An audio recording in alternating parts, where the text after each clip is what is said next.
नमस्कार, मी आरव अमृत पवार. माझ्या प्रोजेक्टचं नाव आहे बिना प्रदूषण ऊर्जा साधने. यात मी solar system, rain water harvesting, hydroponic farm आणि विंड एनर्जी व ईव्ही चार्जिंग हे स्टेशन्स बनवले आहे.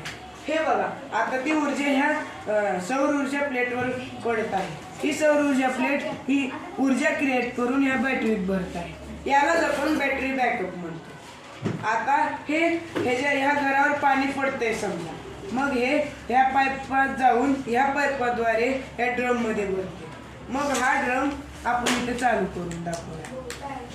हा ड्रम चालू आहे म्हणजे ही मोटर चालू आहे, म्हणजे आत औषधे आहेत ती ढवळण्यास चालू आहे. ही औषधे ह्या शेतात जातात व पूर्ण शेतात पसरतात व माघारी ओढून घेतात.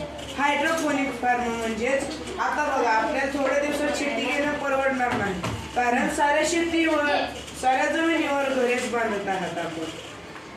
मग आपल्या घरावर शेती करण्यासाठी आपण हायड्रोपोनिक फार्म केले पाहिजे. ह्या फार्ममध्ये मातीची गरज पडणार नाही आणि ह्यात जे आपण औषध केलेलं आहे, पाणी आहे, ते असं जाऊन ह्या रानात जाणार आणि मग ते वापस ह्याच टाकीत येणार, कारण ही टाकी ते पाण्याला ओढून घेणार. ही ईव्ही चार्जिंग आहे. ही गाडी समजा ह्या रस्त्यावरून आली आणि ती पार्क झाली.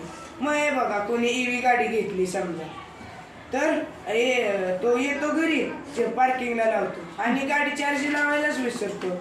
मग ईव्ही चार्जिंग स्टेशन आहे. ही इथं गाडी आली का आपोआप गाडी चार्ज व्हायला सुरू होते. हे विंड एनर्जी आहे.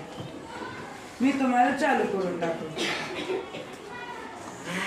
हे बघा, ही कुठे ऊर्जा क्रिएट होत आहे आणि आत लाल लाईट लागत आहे, कारण ही ऊर्जा क्रिएट झाली, कारण तिथे मी एक छोटासा बॅटरी बसवली आहे. ती बॅटरी आतल्या लाल लाईटला चालू करत आहे. धन्यवाद.